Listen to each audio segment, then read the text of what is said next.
네, 여러분 오늘 결과를 다 알고 계시겠지만 금융통화위원회는 한국은행 기준금리를 현재 1.25%로 유지하기로 결정을 하였습니다.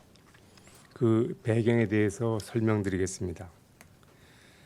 지난달 10월 13일 통화정책 방향 결정 회의 이후에 대외 여건 변화를 보면은 세계 경제는 미국과 일부 시장국을 중심으로 완만한 회복세를 이어갔지만 국제 금융시장은 변동성이 확대되었습니다.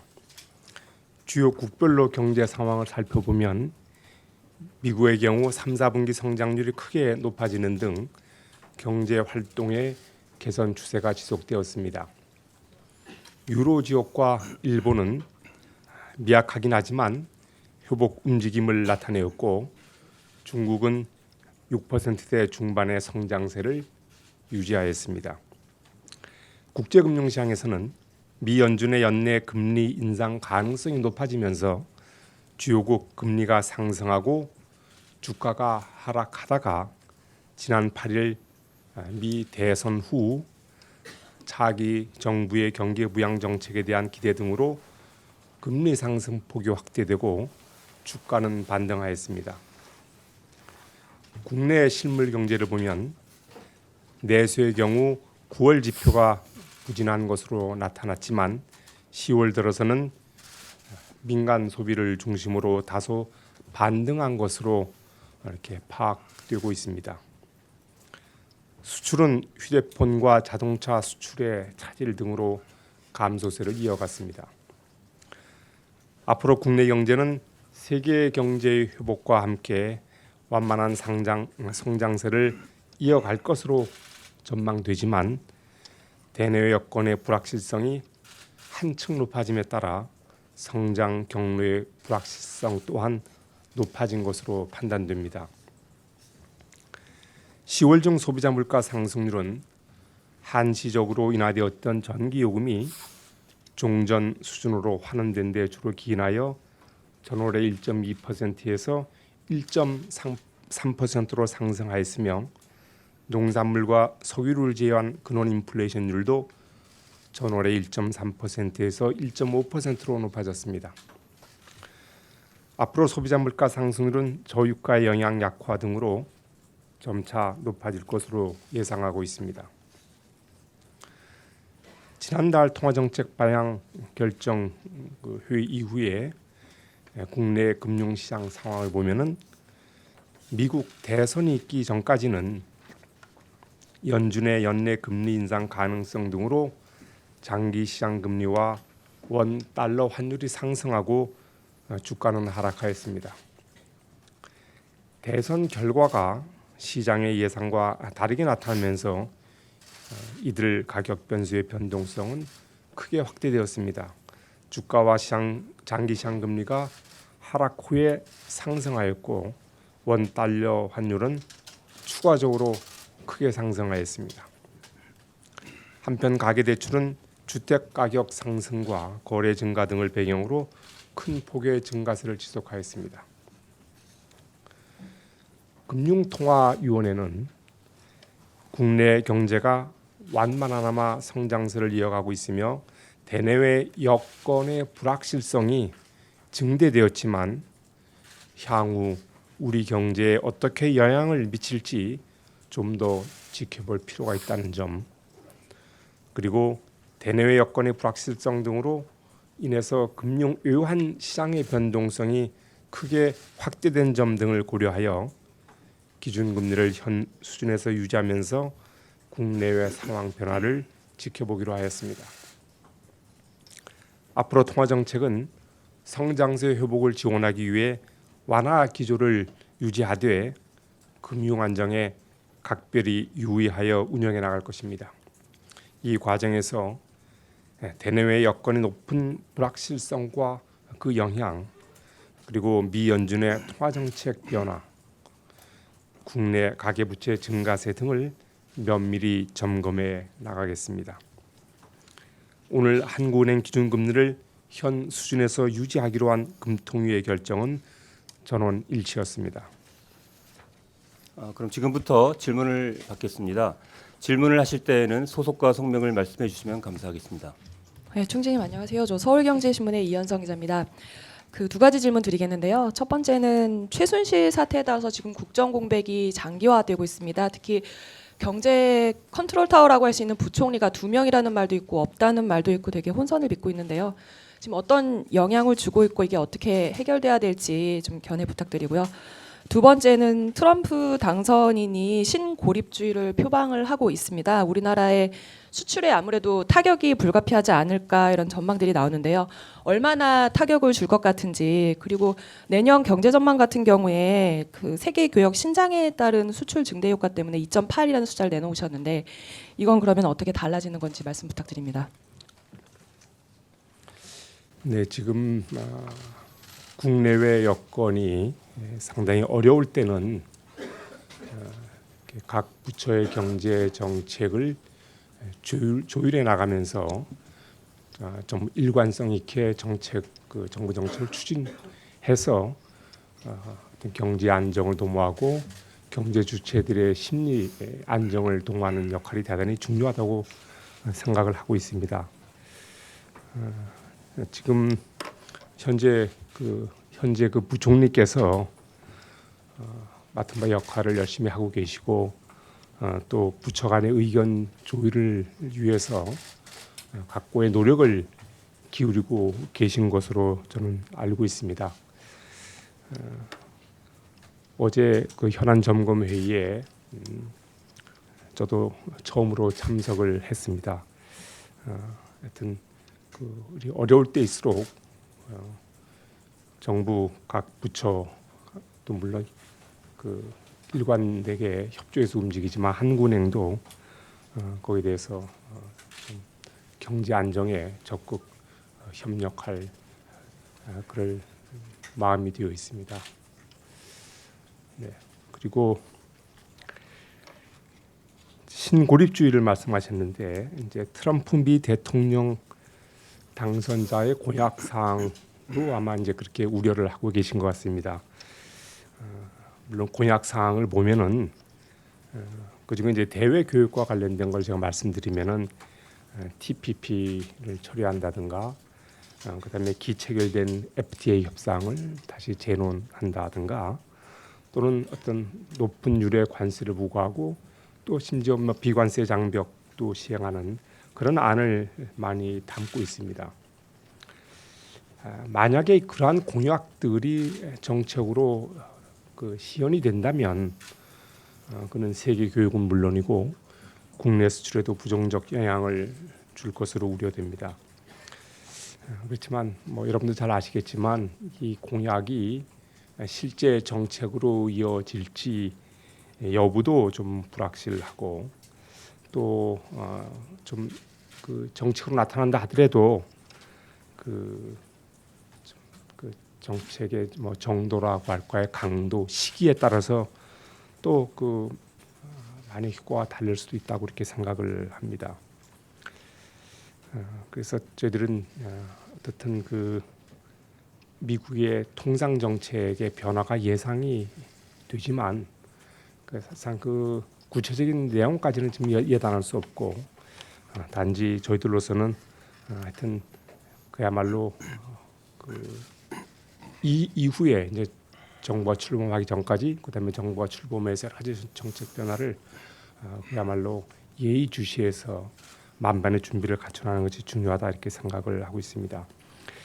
근데 부정적인 면을 이렇게 우리 이 기자님께서 거론하셨는데 또 어떻게 보면 또 다른 공약도 있지 않습니까? 예를 들면 감세라 규제 완화를 통해서 그다음에 재정 지출을 확대하고 대규모 인프라 투자 그래서 경기 부양을 도모하려는 그런 정책 공약도 많이 있기 때문에 또 그런 면에서 보면 국내 경제에도 긍정적인 요인도 있다 이렇게 생각할 수 있겠습니다.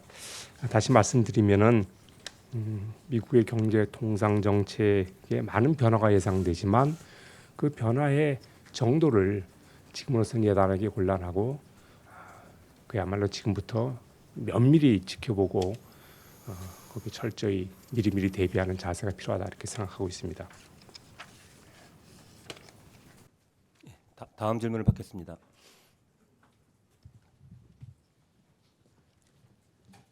예, 머니투데이 유엄식 기자입니다. 저 아까 전 질문하고 좀 겹치는 부분이 있는 것 같은데 11월 통방 문구에 좀 보면은 향후 경기 전망이 다소 이제 부정적으로만 변한 것 같은데요. 이게 지금 대내외 이제 정치 불안정, 이제 최순실 국정농단이나 트럼프 당선 이런 것들이 반영된 것 같은데 이런 위험들이 좀 구체적으로 한국 경제에 구체적으로 어떤 악영향을 줄 것으로 예상하시는지 궁금합니다. 또 이걸로 인해서 이제 새로운 경기 하방 리스크가 생겨서 이제 올 4분기랑 내년 성장률이 더 하향 조정된 가능성에 대해서는 어떻게 보시는지 궁금하고요. 한 가지 덧붙여서 그 최근 그 트럼프 당선 이후에 채권 금리가 장기물 중심으로 가파르게 상승해서 시장 금리가 오르고 있습니다. 이걸로 인해서 국내 가계부채 리스크가 좀 부각될 것 같은데 여기 대해서 어떻게 생각하시는지 궁금합니다. 네, 그 제가 모두 발언에서 말씀드렸다시피 좀 국내외적으로 예상치 못한 그런 불안 요인이 발생하면서 그에 따라서 국내 성장 경로의 불확실성 또한 높아졌다고 말씀을 드렸습니다. 이렇게 불확실성, 그에 따른 불안정이 오래 지속이 된다면 아무래도 그 경제 심리를 좀 위축시키고 또 금융시장의 변동성을 높이고 또 그렇게 되면은 전반적인 성장세에도 부정적인 영향을 줄 수 있다고 생각을 합니다. 그렇지만은 그 현 시점에서 그러한 국내 정치 상황이라든가 그런 것을 어떻게 진행될지를 정확히 예단하기는 지금 어렵다고 보고, 그다음에 많은 사람들이 우려하는 미 차기 행정부의 어떤 정책 방향에 대해서도 불확실성이 많은 게 사실입니다. 그래서 저희들은 일단 현재로서는 적어도 한 달 사이 지난달 전망에 비해서 불확실성이 또 우리 경제에 부정적인 영향을 줄 만한 그런 성격의 불확실성이 많이 발생한 게 사실입니다. 그렇지만은 어떤 방향을 예단하기는 어렵기 때문에 곧에서 말씀드린다만 이러한 불확실성에 대해서 저희들이 그야말로 철저히 좀 움직임을 주시해서 저희들이 곧바로 적기에 대응하는 그런 준비를 하고 있다는 말씀을 드립니다.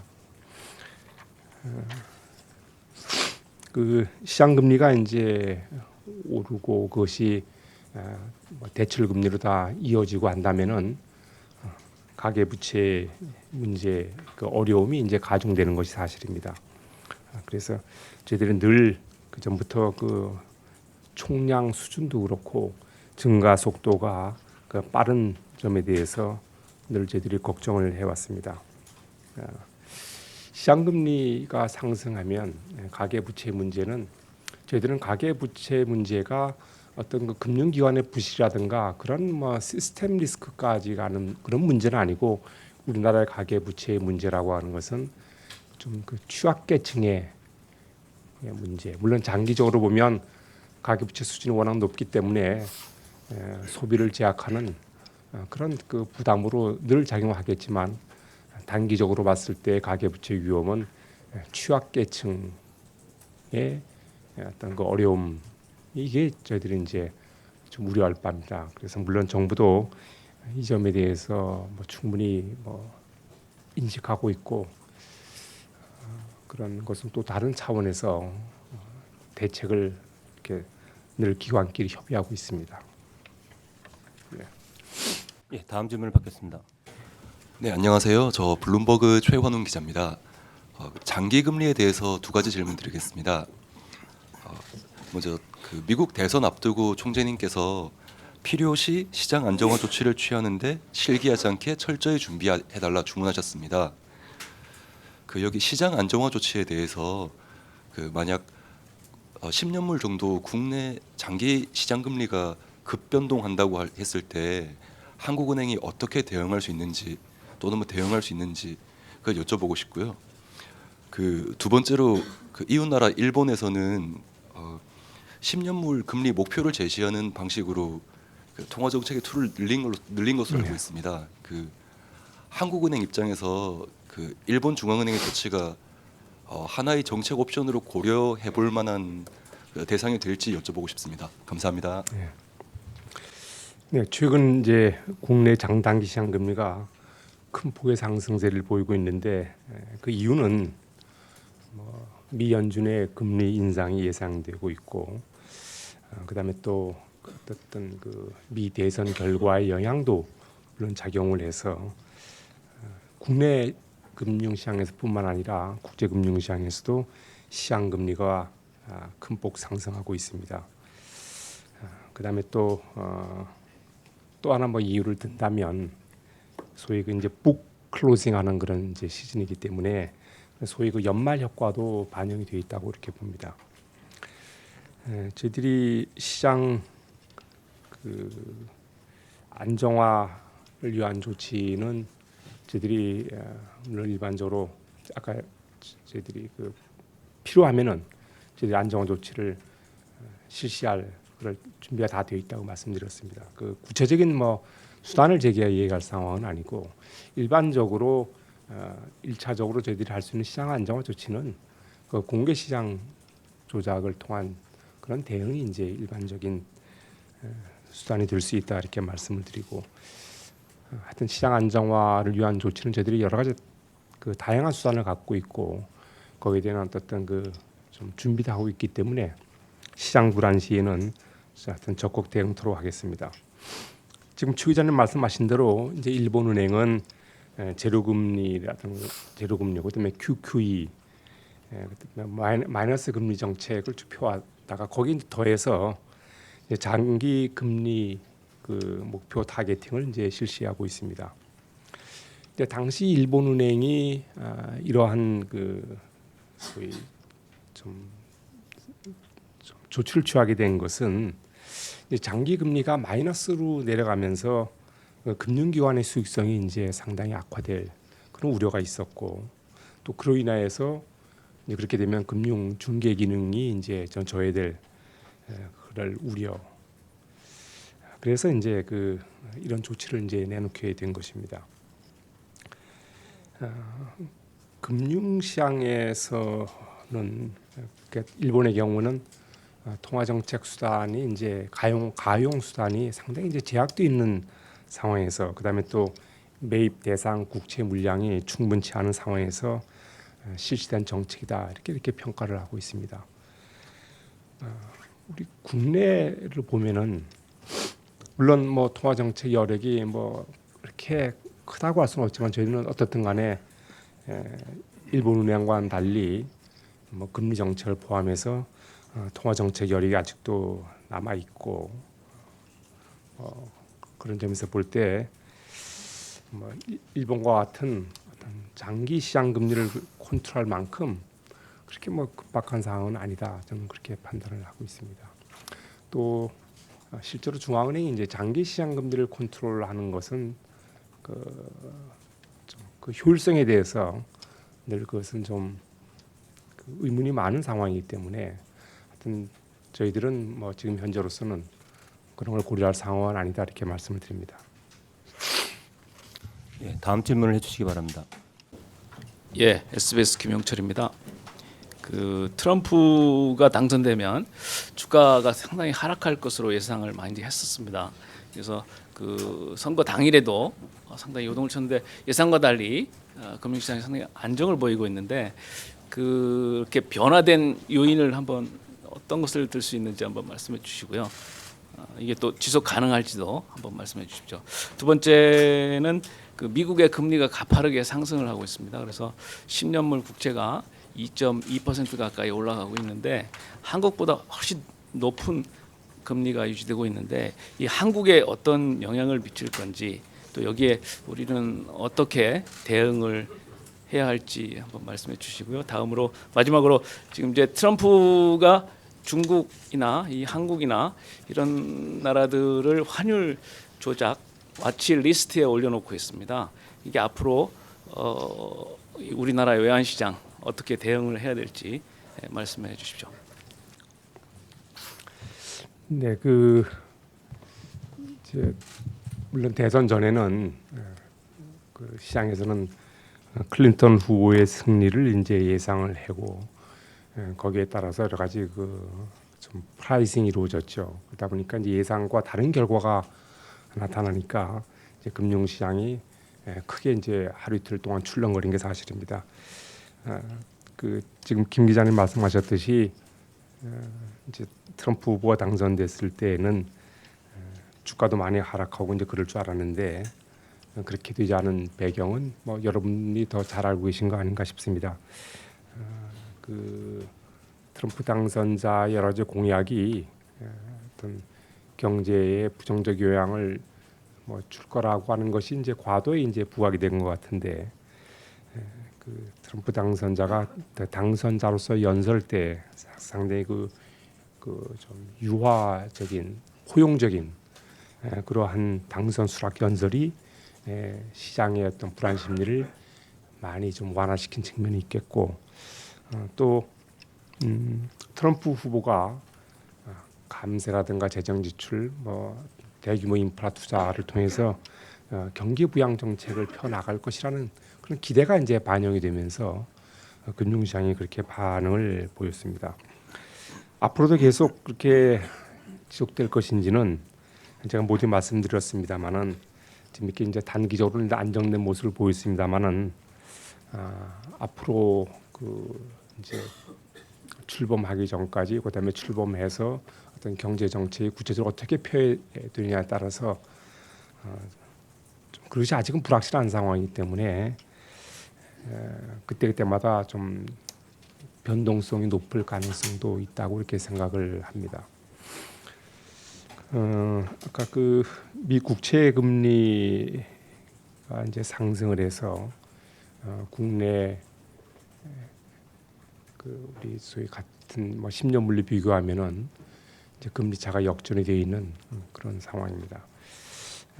뭐 국내 쪽에 그 물론 장기 금리가 지금까지 쭉 낮게 유지해 온 것은 뭐 여러 가지 이유가 있을 것입니다. 뭐 예를 들면 국내 수급 요인도 거기에 못지않게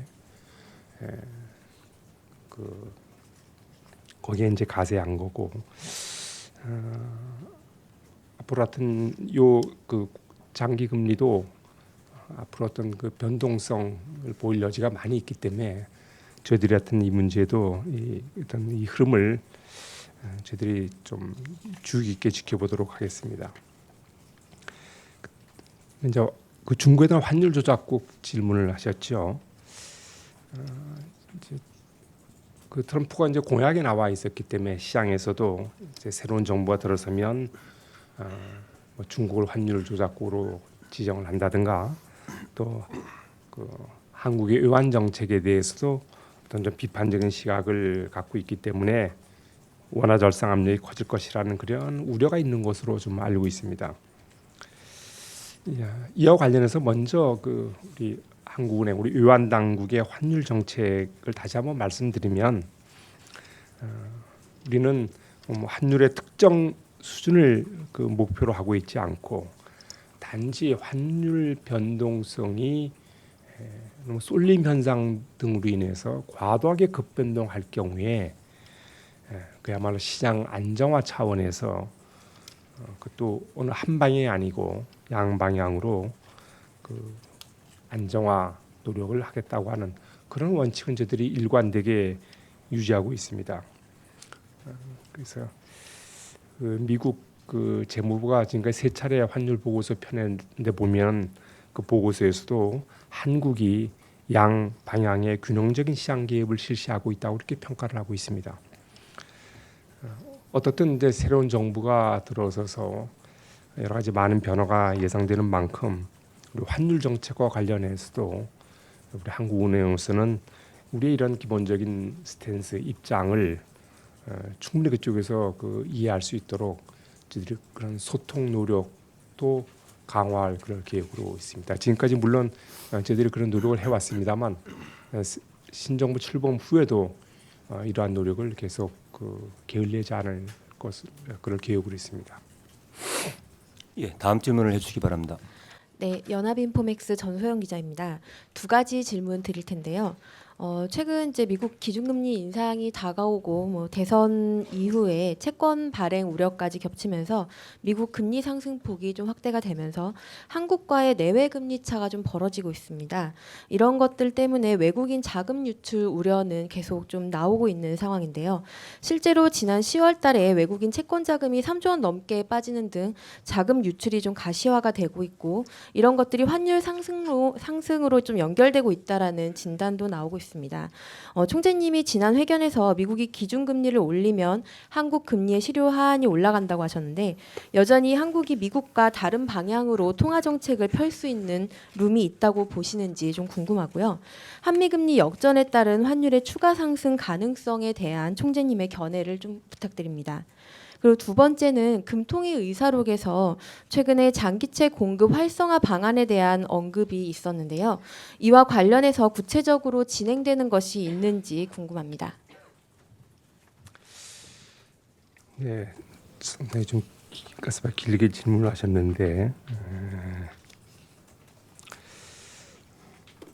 우선 미국의 이제 금리 인상은 내외 금리차 변동을 통해서 지금 우리 정 기자께서 말씀하셨듯이 외국인 채권 투자자들의 자금 유출, 그다음에 환율 상승 요인으로 작용하게 되는 것이 사실입니다. 다만 그 외국인 증권 투자 자금 유출입이 그 내외 금리 차에 의해서만 그렇게 결정되는 것은 아니고 그 외국인 투자자의 자금 사정이라든가 또 포트폴리오 조정 등에 의해서도 크게 영향을 받게 됩니다. 지난 10월의 경우에도 마찬가지입니다. 10월 달 외국인 채권 투자 자금이 큰 폭으로 유출된 것은 일부 투자자들이 그런 수익성 제고를 위해서 포트폴리오를 조정하는 차원에서 기인한 것이고 그 외국인 채권 자금의 전반적인 그런 자금 유출로 볼 상황은 아니었습니다. 이처럼 그 내외 금리 차가 외국인 투자 자금의 유출입과 환율에 영향을 주는 것은 사실이지만 저희들이 금통위가 그렇다고 해서 이런 측면만을 고려해서 기준금리를 결정하는 것은 아니고 또 그다음에 그런 점에서 미국이 금리를 인상한다고 해서 우리도 곧바로 금리를 인상해야 한다는 것은 아니라는 것을 제가 다시 한번 말씀을 드립니다. 그다음에 장기 시장금리 그 말씀하셨죠. 그 앞에 제가 앞서 질문에 잠깐 답변 드렸지만 시장금리의 변동성이 과도해지면은 먼저 그 공개 시장 운영 수단을 통해서 유동성을 충분히 공급하는 것으로 대응을 하고 그다음에 필요하다면 이제 그 외에 또 다른 아까 여러 가지 수단이 있습니다. 그 수단을 저희들이 어떻게 보면 여러 가지 그 상황 시나리오별로 그런 플랜을 갖고 있는데 필요하면 이제 그 이외의 다른 수단을 통해서 대응할 것입니다. 그리고 장기채 공급 활성화 방안은 지난번 이제 금통위에서 그 논의가 있었던 게 사실입니다. 그렇지만 현재는 아직은 그 초기 연구 단계입니다. 그래서 구체적으로 진행되고 있다고 말하기는 어렵습니다. 예, 다음 질문 받겠습니다. 네, 저 세계 파이낸스 주영련 기자입니다.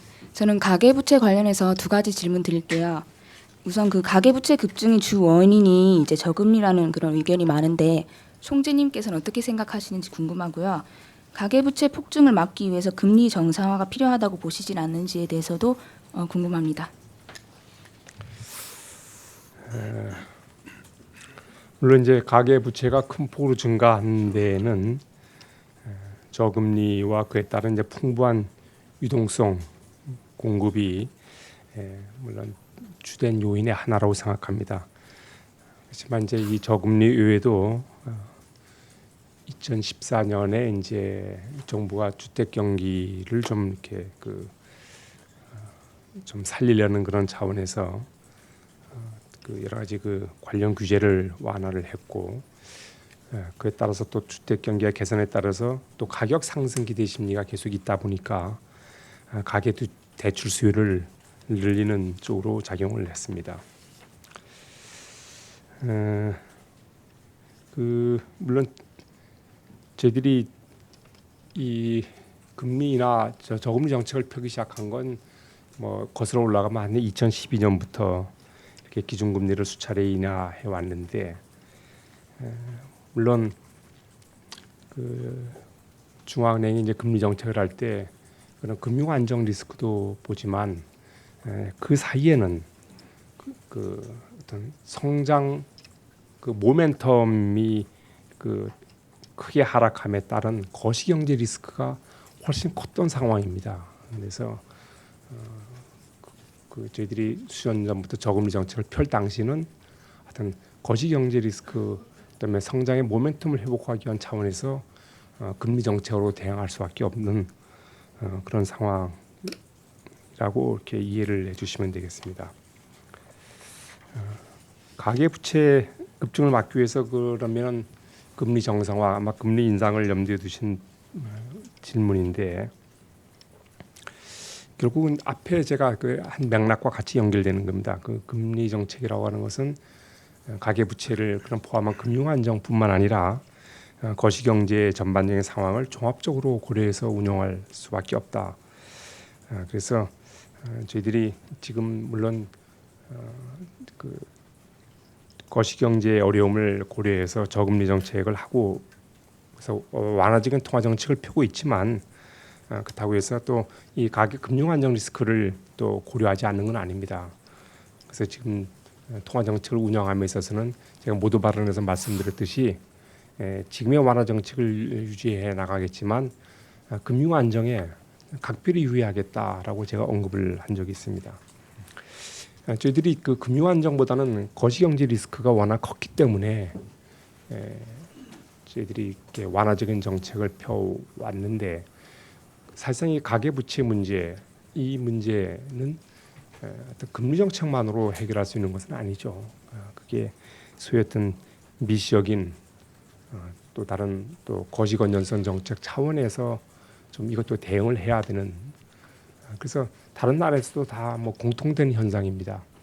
그 금리 정책은 아무래도 거시경제 리스크를 보다 우선할 수밖에 없고, 그에 따른 금융 불안 가능성은 거시건전성 정책으로 대응하는 것이 맞다는 것이 그 세계 각국의 공통적인 지금까지 정책 운영의 하나의 그 좀 결론이라고 이렇게 보면 되겠습니다. 예, 다음 질문 부탁드립니다. 예, 동아일보 정임수입니다. 그 트럼프 당선 이후 미국 통화 정책에도 불확실성이 커졌다는 지적들이 많은데요. 그 당초 예상됐던 미 연준의 12월 금리 인상에 변화가 있을 것으로 보시는지 궁금합니다. 또 그리고 그동안 미 연준이 점진적으로 금리 인상을 할 것이라는 전망이 많았는데요. 최근 일각에서는 트럼프의 확장적 재정 정책에 따라서 미 연준의 금리 인상 속도가 빨라질 것이라는 분석도 나오고 있습니다. 향후 미국의 금리 인상 속도에 대해서 어떻게 전망하시는지 궁금합니다.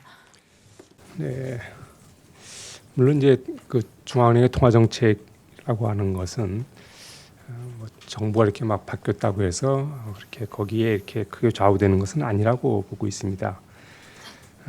지금 시장에서는 12월 미 연준의 금리 인상 가능성을 상당히 높게 보고 있습니다.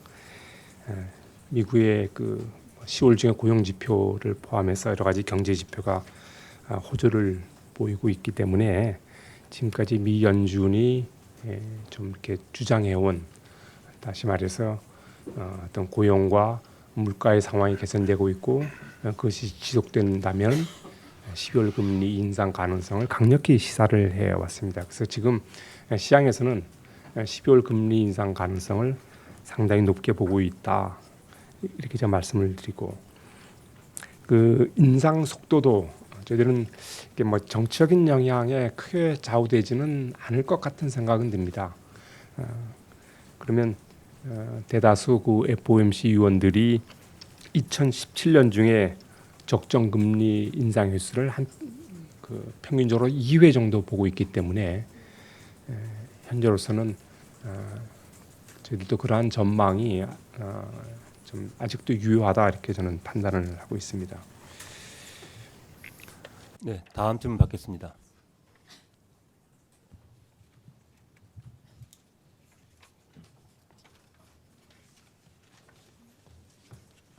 저 이데일리 김정남 기자입니다.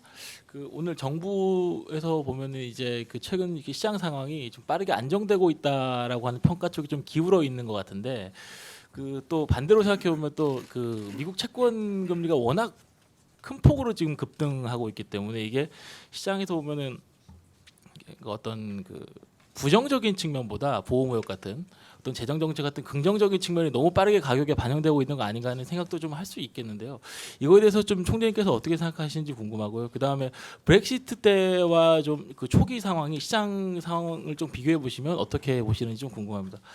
그리고 한 가지만 더 질문드리면 저번에 그 의사록을 보면 금통위원분들 여러분들께서 이제 그 GDP 갭률과 그 잠재 성장률에 대한 공개 빈도와 방법을 좀 바꾸는 게 어떻게 되냐는 의견을 좀 주신 걸로 알고 있는데, 그거에 대한 그 총재님의 생각이 좀 궁금하고요.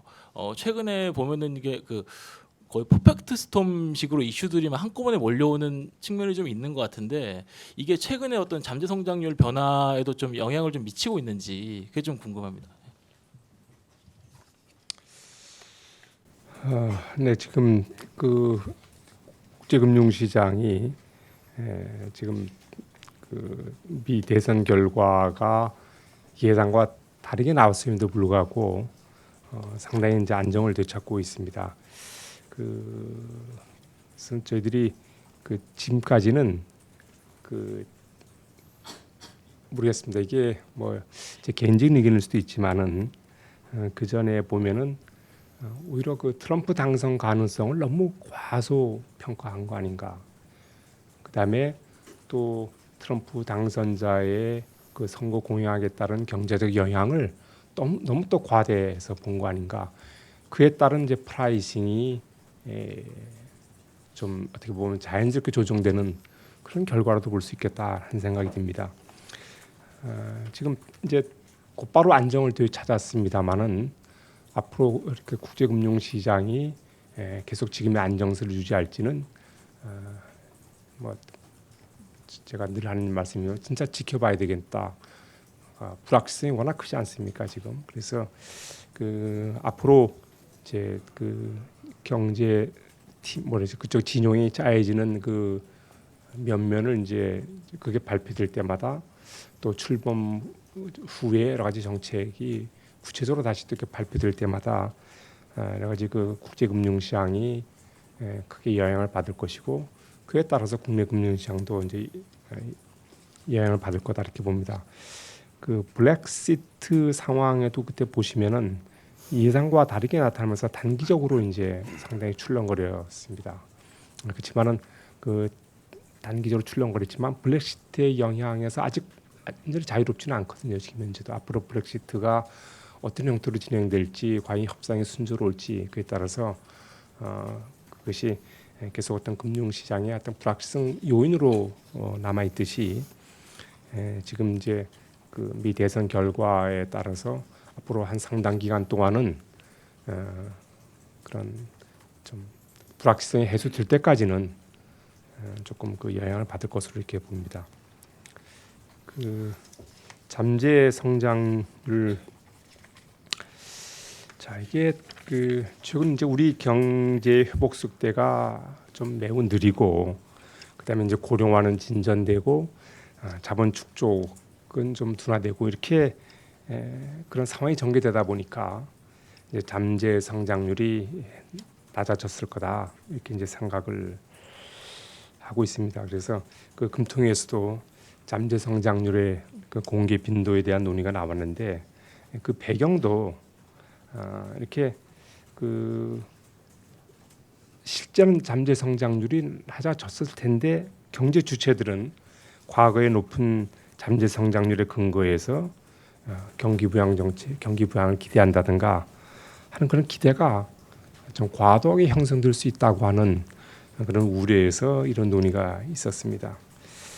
그렇지만 잠재 성장률은 지금 아까 뭐 퍼펙트 스톰까지 말씀하셨는데 이게 이제 단기간에 변화하는 것은 이제 아니고 그다음에 추정 방법이나 이제 또 그에 따라서 또 뭐 추정 오차도 있기 때문에 저희들이 우선 공개하는 그 빈도 문제는 저희들이 좀 더 검토를 해봐야 되겠고 지금 김 기자 말씀하신 대로 지금 이런 상황이 잠재 성장률에 영향을 주지 않겠느냐 하는데 그렇게 단기적으로 이렇게 크게 요번에 최근의 현상이 곧바로 영향을 준다기보다는 저희들은 제가 아까 말씀드렸듯이 고령화라든가 여러 가지 구조적인 그 요인으로 인해서 잠재 성장률은 좀 이렇게 낮아지는 그런 추세를 밟고 있다 이렇게 말씀을 드립니다. 지금 추가 질문자가 계신 것 같은데요. 시간이 많이 지났기 때문에 좀 간략하게 부탁드립니다. 예, 뉴스피미의 김선혁 기자입니다. 아까도 질문이 나오긴 했는데 재정정책 리치먼드 총재가 재정정책 실행이 금리 인상 경로를 더 가파르게 할 것이다 이렇게 말씀을 하셨는데요.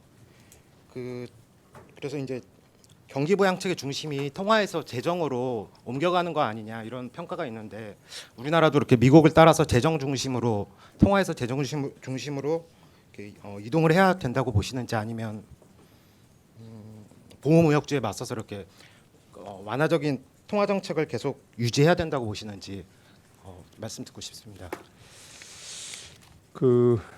재정 정책, 통화 정책은 지금처럼 이제 우리 경제 성장의 모멘텀이 약하고 지금 같은 상황에서 어떤 단기적인 경기 대응 정책 그게 이제 재정 통화 정책이 되겠습니다. 그 노력도 물론 필요하고 저희들은 그것도 뭐 필요하지만 이제 늘 주장하는 게 이제 구조조정 정책을 같이 가야겠다 그런 얘기를 하고 있습니다. 지금 저희들이 어떤 경기 회복세를 유지하기 위해서 지금 완화 정책을 유지하고 있습니다. 지금의 저희 통화 정책 기조는 여전히 완화적이라고 보고 있습니다. 더 완화적으로 갈지 안 할지 여부는 앞으로의 상황에 따라서 판단할 일이고 재정 정책도 마찬가지입니다. 재정 정책도 경기 회복을 지원하는 쪽으로 좀 확장적으로 갈 필요가 있다. 그래서 정부도 아마 그런 방침을 일단 천명하고 있습니다. 지금 아까 보호무역지에 대비해서라도 동화를 완화 정책으로 가야 된다 이렇게 말씀하셨는데 아까 좀 말씀드리지 않았습니까? 보호무역 정책 간다고 이제 하지만은 그것이 구체적으로 정책이 어떻게 나타날지 하는 것은 시기도 불확실하고 시간도 좀 소요되지 않겠습니까? 그다음에 진짜 어떤 형태로 어떤 강도로 나타날지도 모르기 때문에 지금 거기에 대비해서 미리 어떤 우리가 정책을 액션을 취할 단계는 아니다 이렇게 말씀을 드립니다. 한 분 더 계신 것 같은데 마지막 질문이겠습니다. 네. 앞서 비슷하게 나오긴 했는데요. 미 대선 이후로 미국이나 한국이나 모두 시장 금리가 상승하고 있고 또 이 기조가 좀 계속될 거라는 게 많은 전문가들의 예측인데요. 매일경제 정의자라고 합니다. 그리고 기준금리랑 시장금리랑 이게 너무 격차가 나면은 좀 안 될 것 같은데 금리 동결이나 지금까지 계속 이어져 왔던 추가 금리 인하로 대표되는 그런 완화적 통화 정책을 계속 지속할 수 있다고 전망하시는지 좀 여쭤보고 싶습니다. 지금 기준금리와 시장금리의 과도한 격차가 바람직하지 않다 이렇게 말씀하셨는데 오히려 과거에 쭉 추세하고 최근에 보면 최근에 소위 기준금리와 소위 어떤 시장금리의 격차가 과거에 비해는 아주 줄어들어 있었죠. 지금 그러니까 뭐 어떤 것이 정상이고 어느 정도의 격차가 바람직하다고 하는 것은 일률적으로 말할 수 없습니다만은 지금 과거에 이제 시장금리 그러니까 지금의 시장금리 최근의 변동만 가지고 기준금리와 시장금리의 격차가 크다 이렇게 판단할 수는 없다고 봅니다. 그래서 통화정책은 지금 뭐 이런 시장금리지만 저희들이 여러 가지 거시경제 상황, 뭐 금융 안정 이걸 다 고려해서 그 종합적으로 고려해서 통화 정책을 운영을 하는 것이 저희들이 일관된 원칙이라는 걸 말씀드립니다. 네, 이상으로 기자간담회를 모두 마치겠습니다. 감사합니다.